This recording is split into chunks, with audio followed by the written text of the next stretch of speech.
MLB fans, what's going on? NFL fans, this is your boy DA with DA ATL Sports. Don't let me forget what's going on, Atlanta sports fans. This is your post-game show for both the Atlanta Braves and the Atlanta Falcons. Tonight, we're going to talk first about the Atlanta Braves. We all know the situation. The Braves had an opportunity to clinch a wild card spot today against the Royals, in which they came up short 4-2. But like I said, I don't want to spoil anything. We're going to get up into that. We're going to go details on that. But like I said, this is your post-game show for the Atlanta Falcons and the Atlanta Braves. It's been a hell of a weekend for Atlanta sports. So like I said, looking forward to covering those things. If you haven't liked and subscribed already, please feel free to do so. I would like to get this channel to a point where we're doing live videos, having other content creators coming on, former Hall of Famers in the NFL, NBA, MLB, you name it, sportscasters, all those things. So if you like this content and you like what you're hearing and you support the channel, all I ask for is a like and subscribe. Comment every now and then, as a few people already have. But with that being said, we're going to go ahead and get into the show. Thank you guys for tuning in. This is your boy DA with DA ATL. Starting with the Atlanta Braves. We know that the Atlanta Braves had an opportunity to clinch a wild card berth today against the Kansas City Royals. I did have the Braves sweeping the Royals, and, looking at this weekend, the way the bats were turning, with Darno having a walk-off home run last night in Game 2 of this series, I did have the Braves getting the sweep, but we know in baseball, anything can happen just like any major sport. Kansas City came out today in the first inning. Charlie Morton gave up a 3-run homer in the first inning, which kind of would have sealed the game even if they hadn't hit the other home run later in the game, because the Braves only scored 2 runs. But I'm excited for the way that the Braves have been playing. I do believe that the Braves are going to get one of these 2 games tomorrow. In the situation that the Mets and the Braves both win tomorrow, then that eliminates the Arizona Diamondbacks from playoff contention. However, if the Braves win both games, that eliminates the Mets.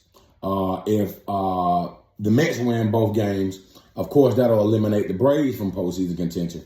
But each team control their own destiny by winning 1 game tomorrow. So the potential starters for tomorrow in Game 1 at Truist Park, 1:10 p.m. Eastern Time, we know that Swellenbach is going to be going for the Braves. Right now, the Mets haven't released their starter for tomorrow. There were rumors that Chris Sale was going to get the ball in Game 1 tomorrow. But, with this situation with the Braves only needing 1 win, and Swellenbach, who's been good for them all year, 8-7 for his record, 3.47 ERA, 122 strikeouts. Hey, you can be confident with Swellenbach going tomorrow, right? But like I said, we know it's going to be a postseason atmosphere in there tomorrow. Both games are pretty much already sold out. Like I said, Atlanta's going out to support the Braves tomorrow. I was going to go, but unfortunately, I can't. I have to work tomorrow. Y'all know I'm a high school teacher and I coach high school football as well. So, of course, I will not have the time to be able to do so. But I am confident. I want the Braves to go ahead and get this win in Game 1 tomorrow, to go ahead and seal it. That way, Game 2, you can throw some bullpen guys out there. You don't have to throw another starter in the game, Get yourself set up for this NL wildcard series, all right? So Game 2, no team has a starter listed right now for Game 2 because, like I said, then again, with the Mets is a little different. They have to put a guy that they can trust to win this first game tomorrow out there. That's the situation that they're in. But the fact of the matter is, as Atlanta Braves fans, we should be excited about this time of the year. Like I said the other night on the show, Friday night. If you look at the situation for the Atlanta Braves, right, going to the postseason, at some point during the season, a team has to peak, right? And the Braves could be a very dangerous team going into the postseason due to the fact that they've been neutral and kind of sort of neutral at points up and down throughout the season. But the bats are beginning to turn. Ever since Michael Harris has come back and Ozzie Albies recently returned, it has sparked the team and they're playing together, all right? So, like I said, guys, and also when you look at the game today against the Kansas City Royals, of course, the Braves lost 4-2. Charlie Morton came in 4 1/10 of an inning, gave up 5 hits, 4 earned runs, walked 2 guys, 3 strikeouts. But the bullpen came in and gave up 0 hits. They came in together and got a total of 12 strikeouts, from the 5th inning on down. Halfway through the 4th on down. So like I said, we may have some days, there'll be a guy may give up a few runs. That's anything. It's Major League Baseball. You're talking about the best hitters in the world, the best players in the world. So, like I said, I'm confident about this bullpen and the starting rotation going to the postseason. And I do believe that the Braves probably are going to get hot at this time, which will be the perfect time to go out and get hot going to a postseason that's stacked with great teams. You look at the Dodgers at number 1, the Phillies at number 2. We know the past 2 seasons we have basically been struck down by the Phillies pretty much. I mean, last year those guys were hitting so many home runs and that NLDS. I mean, man, as a fan, we were all pissed off, right? But with that being said, like I said, this is the situation. The Braves can clinch tomorrow with 1 victory. The magic number is 1 for the Braves and for the Mets. So in this situation, the Diamondbacks are sitting back, hoping for either one of these teams to lose 2 games, in which has to happen for them to clinch a playoff spot, because both the Braves and the Mets have the tiebreaker over the Diamondbacks. So with that being said, that's our news for baseball. And from the post-game recap, we know that let's go on over here to the Royals really quick. Okay, we know that Michael Massey was the one that hit the 3-run homer. He was the player of the game. Also, Hunter Renfroe hit a home run as well in the game, went 1 for 1. He also took a walk. And going on the Braves side of the ball today, we already know about Charlie Morton. We know Michael Harris had 3 hits on the day, went 3 for 5. Ozzie Albies went 0 for 5. Marcell Ozuna 0 for 4. Matt Olson 1 for 3. Jorge Soler 0 for 2 with a walk. Eli White didn't play today, 0 for 4. Laureano, Sean Murphy 0 for 4. Urshela 1 for 4. 0 for 2 for Arcel with a walk. And he also had an RBI. It was an RBI, sack RBI. Travis Darno 0 for 1 today in a pinch hitting situation. So the bats pretty much weren't turning today. But like I said, guys, I believe those bats will be turning tomorrow. And I am confident in this Atlanta Braves team to go out and get the job done. That's our conclusion on the Atlanta Braves. Now we're going to head on over to talk about the Atlanta Falcons. Hey, let me tell you this, man. That is the definition of resiliency. That is exactly what we talked about, right? Nobody blink. None of the other stuff matter. It doesn't matter. You keep doing what you do. You stay in the fight. I give us a chance against anybody. Tyler, way to go out there and run that rock.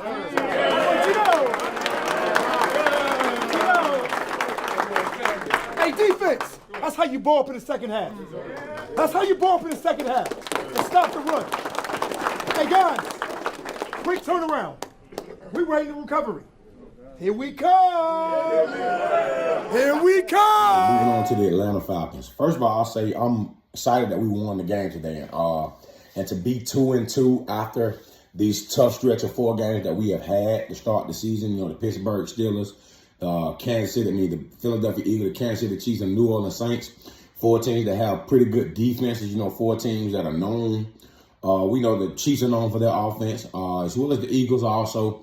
But we know these teams also have stingy defenses that don't like to give up anything, right? So first we'll start off, before I get into the game, and before I get into, you know, my thoughts on the game and stuff, we'll go over stats. You know, Derek Carr went 28 for 36, 239 yards, no touchdowns, 1 interception. Alvin Kamara was the leading rusher as usual, 19 carries, 77 yards, 4.1 yards a carry, 1 touchdown. Taysom Hill returned today, 6 carries, 24 yards, 2 touchdowns. Of course, he left the game with an injury. Chris Olave, 8 receptions, 87 yards. Shaheed, 8 receptions, 83 yards. Kamara also contributed in the passing game with 7 receptions for 12 yards. And Jawan Johnson, just 2 receptions for 13 yards, all right? So on defense side of the ball for the Saints, Paulson and Debo, 10 total tackles, 2 assist tackles, which is their leading stat guy on defense. Also had an interception today. All right, now we're going to go ahead and move on over to the Falcons. Kirk Cousins went 21 of 35, 1 interception. Tyler Algier had 8 rushes for 60 yards, 7.5 yards a carry. He was their leading rusher today and looked really good running the ball today. Bijan Robinson, 7 carries for 28 yards, 4 yards a carry. That didn't look like Bijan today. There was news that there was a potential injury with Bijan Robinson this past week. Drake London had 6 receptions for 64 yards today. Darnell Mooney, 3 for 56. Ray McCloud, 6 for 52. Ray McCloud is really starting to find his gel on this team. Bijan Robinson, 4 for 46 yards, and Tyler Algier, 2 for 20 yards. And in my opinion today, Younghoe Koo went 4 for 4. Also a game-winning 58-yard field goal, which made the Falcons move on to 2-2. Like I said, so he would be my offensive player of the game today. On defense, Troy Anderson led in tackles. Of course, he had an interception return for a touchdown. 9 total tackles, 7 assists. D Offer, 8 total tackles, 1 assist. He also had a sack on a cornerback blitz. A.J. Terrell had 4 tackles total. Mike Hughes, 7 tackles, and Caden Ellis, 5 total tackles on the day. Now, first of all, the defense carried the game today. Also, we had a special teams. So special teams and defense won us a game today with Younghoe Koo and the punt in the first quarter that was muffed, and we fell on it at the goal, inside of the end zone. So for the most part, the defense did give up a few yards in the passing game today. I would have loved to see us get to Derek Carr more today. I think we only had, 1 sack today. Would have loved to see him, but the defense had a bend but don't break mentality today. They didn't allow a passing touchdown today. They did give up 3 rushing touchdowns, which I would love to see that cleaned up in the coming weeks. And also, I know this is off subject. I just got a breaking news update. Rashid Rice from the Chiefs is potentially going to be out with a torn ACL. So this may open the door for them to actually go ahead and trade for Devontae Adams, which has been rumored all week long. And it's been heavily rumored this weekend. We don't know how true it is. Can they afford them? Who knows, right? But back to the Falcons and the Saints. Like I said, so defensively, I'm okay with that performance today because the defense has been up against some tough teams. They played pretty well against the Chiefs last week. They played pretty good against the Eagles, 2 high-powered offenses. Even though the Eagles are struggling right now, those are still 2 of the better offenses in the National Football League, right? And whenever your defense can line up and play with those guys, that tells you a lot about Jimmy Lake and that defensive staff, all right? Also, Raheem Morris. Tells you a lot about the work they put in, the trust that they have in these players, and how they put these guys in position to be successful. Also, the addition of Matthew Judon is really starting to show for that Atlanta Falcons defense. I mean, he didn't have any sacks today, but, he got the tip ball, which caused Troy Anderson to get the interception return for a touchdown. And you can tell his presence, they actually have the game plan for. We haven't had an edge rusher what teams had the game plan for, right? So with that being said, I would still like to see more from Arnold Ebiketie and Lorenzo Carter. We know Lorenzo Carter's pretty good in the run game. I would like to see Lorenzo Carter actually help out getting to the quarterback today. Grady Jarrett had a subpar day today, was kind of stout and run defense, stuffing gaps today. Even though Alvin Kamara did have 77 yards, they did make him work. For those 77, he had a couple burst runs. That's Alvin Kamara. That's what he's going to do anyway. He's been doing it since high school, doing it at Tennessee, and ever since he's been in the NFL, right? So with that being said, moving on over to the offensive side of the ball. Now, here's the deal, guys. I'm not going to go into panic mode right now simply because we've seen flashes of what this team is supposed to be offensively, right? Drake London is finding his way along. Drake London is having a decent season up to this point. Bijan Robinson had a bad game today in the run and rush in the run game, but he had a pretty fair day in the pass game. And like I said earlier, Bijan Robinson is supposed to have an injury or something like that. I don't know the details of it. I didn't really go deep into it. I did see that he was going to play, so I assumed it wasn't something that was serious. I was happy to see Tyler Algier carry the workload today. And if he had played the probably every snap, he probably could have went over 120 today easy. Those guys did not want to tackle Tyler Algier. I'm still waiting for Kirk Cousins to go over that 300-yard mark, right? I don't think he's had a 300-yard game this season. I will say this. I do believe that the offensive line is much better in pass protection. And, of course, last 3 years, they've been pretty decent, pretty good against, in run blocking. But I think Storm Norton held his own. Storm Norton held his own at right tackle today, replacing Caleb McGarry, who went down with an injury last week. And like I said, this team still has a high ceiling. There was a lot of penalties today, a lot of things they got to clean up in that area. And there's one thing I want to address in terms of what I think the problem for this offense is. Now, I love this guy. I was happy when they drafted this guy at number 4. I still think this guy's a high ceiling. But if you agree in the comment, type yes for this next phase of the show or type no if you don't agree down in the comments. Now, I'm going to be honest with y'all. I've been high on Kyle Pitts ever since he got drafted. I still believe Kyle Pitts athletically is one of probably the best tight end on paper in terms of the abilities he's supposed to be showing, right? But truth be told, Kyle Pitts is hurting the Atlanta Falcons offense. I'm going to tell you why.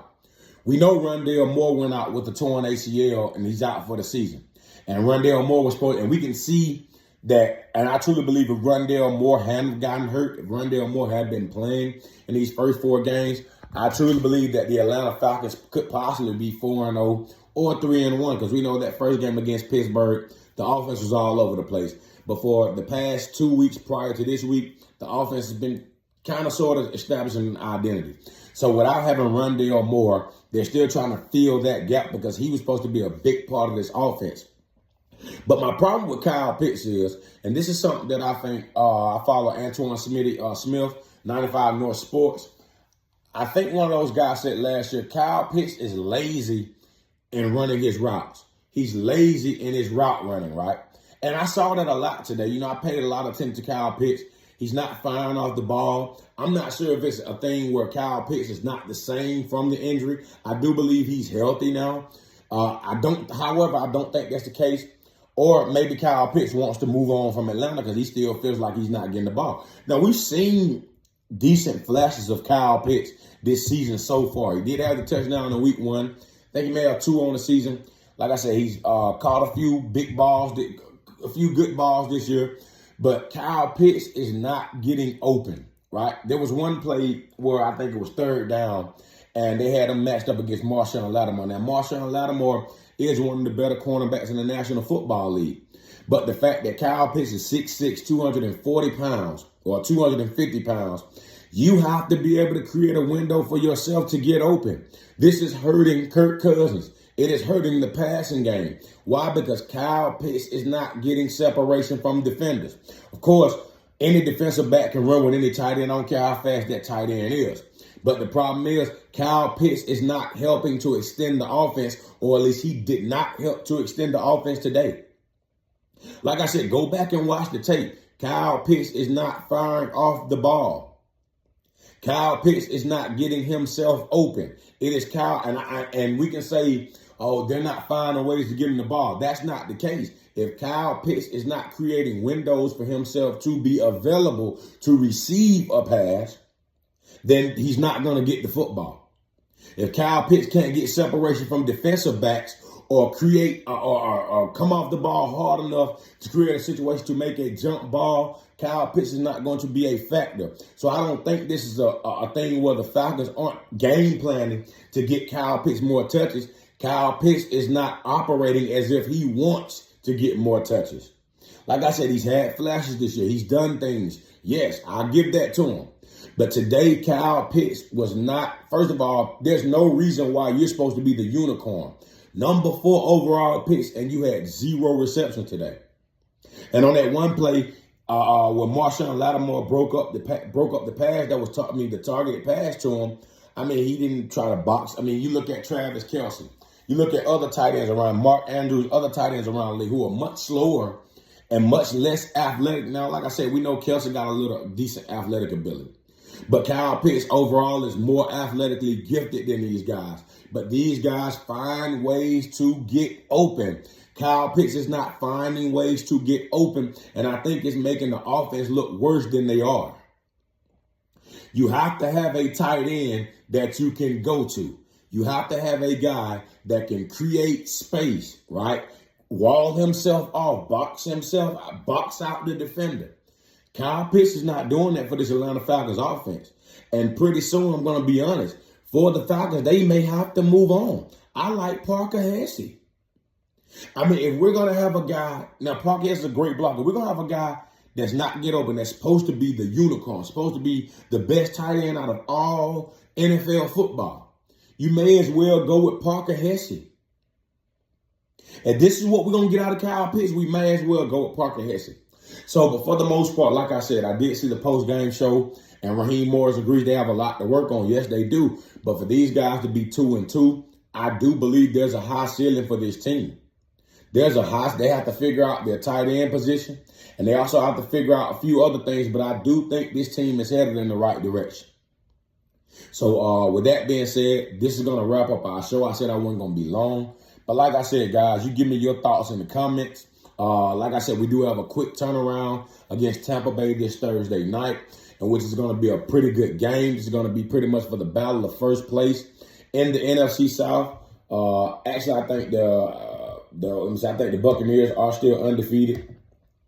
So let me check that out. I don't want to give y'all no wrong information. I'm sorry, look. Yeah, so like I said, guys, actually, I take that back. This will actually be for first place in the NFC South. And, after 4 weeks, you can start to see, okay, the division race is starting to shape out. After 4 games, you can pretty much go with, okay, the Buccaneers are in first place because the Buccaneers have been playing pretty good football this year, right? And like I said, this is going to be a battle for first place this Thursday. Whoever wins this game will be the lone in first place. But with that being said, it's still a lot of season left.